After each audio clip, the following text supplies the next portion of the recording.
but they coming along. They doing everything that we ask. They trying. They got a little grit with them, but we got to continue to coach them and get them better. How is Marcus doing for you? Marcus is doing great. You can tell Marcus is a veteran. He played before. He played at Texas. He's got some grit with him. He gets after you, but he understands the system, and he's just get used to the way we practice here. And once he does that, Marcus is going to be fine. He's going to help us out a lot. Taking it back 3 days, how did the scrimmage go for you? Like I said, I thought we threw punches, and I thought they threw them back, so I thought it went back and forth. How much more time do you want it to be where you don't have to tick off all the mark and get going? It's my job. That's why they call me coach. My job is to make sure my players get on the field. So I accept that responsibility, and he's learning how to do some things that he didn't have to do in the past, and he's learning how to do it, and it's challenging for him, but he's getting better every day that he comes in here, and when he's on the field, he's really good. What some of those new responsibilities That he has to practice. He has to practice. He has to play through kicks. He has to play through them. We're not here in Nebraska. We're not going to play you hurt, but if you got a nick, you're going to actually try and go through it, and he's learning how to do that. Morris? Yes.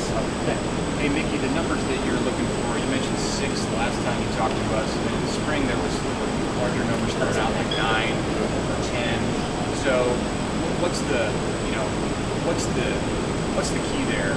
Is it because you're getting closer to the season that things need to be whittled down now? Well, the thing about it, with coaches, as you get closer to the season, the more nervous you get. So my thing is just being out in the heat today. I want to find my top 6. I want to find my top 6, but it can easily be 8. It can easily be 9 that has to play in the game. It depends how many you travel, and it depends how many are going to be on special teams.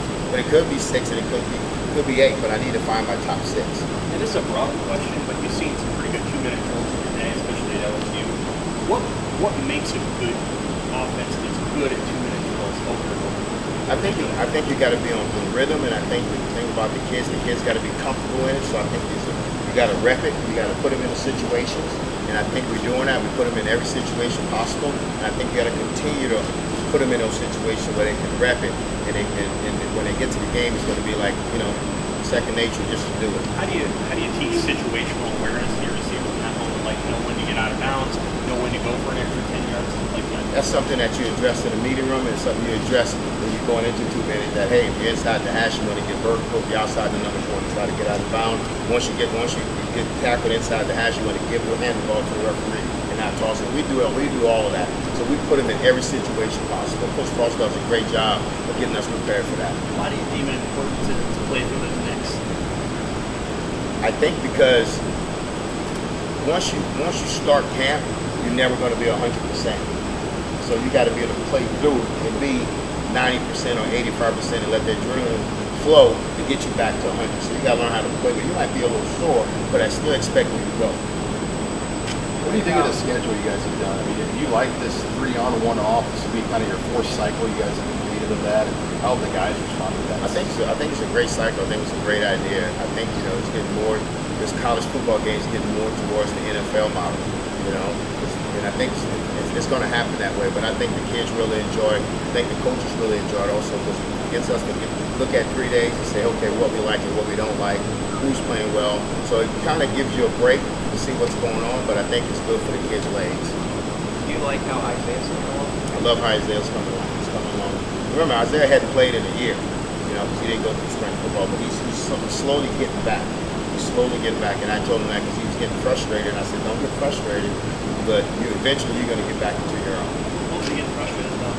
Well, when you're a competitor and you're a competitive kid, that everything wants to be perfect. Okay, so that's why he's getting frustrated. It's not a negative frustration. But I want to do better. What are some of the signs that he's shaking that rust? Well, he's doing better with his route running. He's doing better seeing the ball. He's doing a lot better doing that. Focused on your guys, but what can you say about the DBs? It seems to be on your side. Do they stand out to you?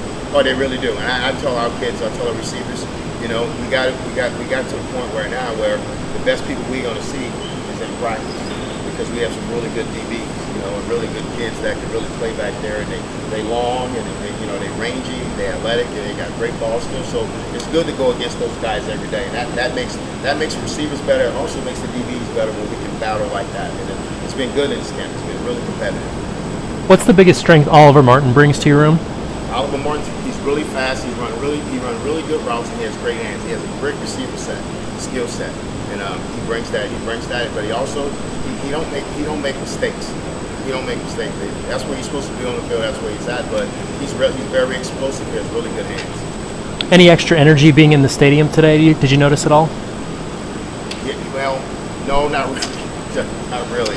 You know, it was a practice day, and you know, the stadium's empty. You know, it's like playing during COVID. You know, so I don't know.